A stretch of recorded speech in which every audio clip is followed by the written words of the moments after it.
میرا ایک video clip چلا تھا جس میں نے کہا تھا کہ باپ کی دکان ہے نا، تو وہ دکان بھی طریقہ ہوتی ہے۔ جو باپ کا کاروبار ہوتا ہے، کاروبار کی بھی مالیت لگائی جاتی ہے، اور وہ بھی طریقہ ہے کاروبار سارے کا سارا باپ کا۔ اگر باپ کی وفات کے بعد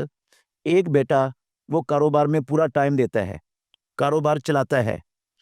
تو کیا وہ کاروبار سارے کا سارا اسی بیٹے کا ہو جائے گا؟ میں نے کہا تھا کہ نہیں ہوگا ایسا، بلکہ وہ بیٹیوں کو بھی حصہ ملے گا۔ تو اس پر کسی بھائی نے سوال کیا ہے کہ بیٹیاں تو وہ کام کر ہی نہیں رہی، ان کو حصہ کیسے ملے گا؟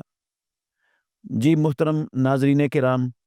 بیٹیاں واقعتاً کام نہیں کر رہی، اس کاروبار میں وہ شریک نہیں ہیں، لیکن اس کاروبار میں ان کا حصہ انویسٹ ہے۔ آپ سب جانتے ہیں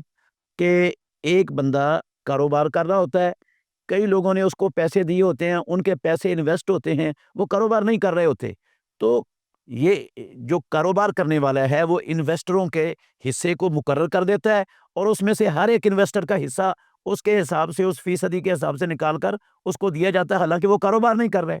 تو ان بہنوں کا، بیٹیوں کا جو حصہ ہے باپ کی وفات کے بعد اس کاروبار میں تھا، وہ کاروبار سے نکالا نہیں گیا، وہ تقسیم نہیں کیا گیا، تو وہ حصہ ان کا انویسٹ کی شکل میں اس کے اندر موجود ہے۔ اب یہ جو محنت کرنے والا بچہ ہے نا، یہ اپنا حق محنت الگ سے لے سکتا ہے۔ جب تک تقسیم نہیں نہ ہوتا یہ کاروبار، تو اس وقت تک یہ سارے ورثاء کا حصہ ہے، صرف محنت کرنے والا حق محنت عرف کے مطابق جتنا اس کا حق محنت بنتا ہے وہ لے سکتا ہے، اپنی مزدوری لے سکتا ہے۔ یا دوسری شکل یہ بھی ہے اسلام میں کہ وہ باپ کی وفات کے بعد یہ سمجھ لے کہ یہ کاروبار میرے باپ کا ہے اور میں کاروبار کو چلا رہا ہوں، اب آدھی جو آمدن ہوگی نا وہ میں رکھوں گا، یہ مزاربت بن جائے گی۔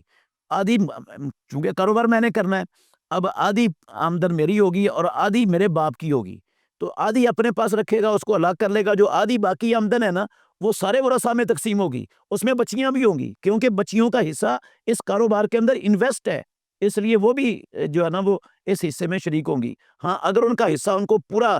کاروبار اور باقی ساری چیزیں قیمت لگا کر ان کو دے دیا جاتا ہے اور یہ کاروبار خود رکھ لیتا ہے، باقی سب کو ان کا حصہ دے دیتا ہے، تو پھر یہ اس کا کاروبار ہو جائے گا، ورنہ اس اکیلے کا کاروبار نہیں ہو سکتا یہ۔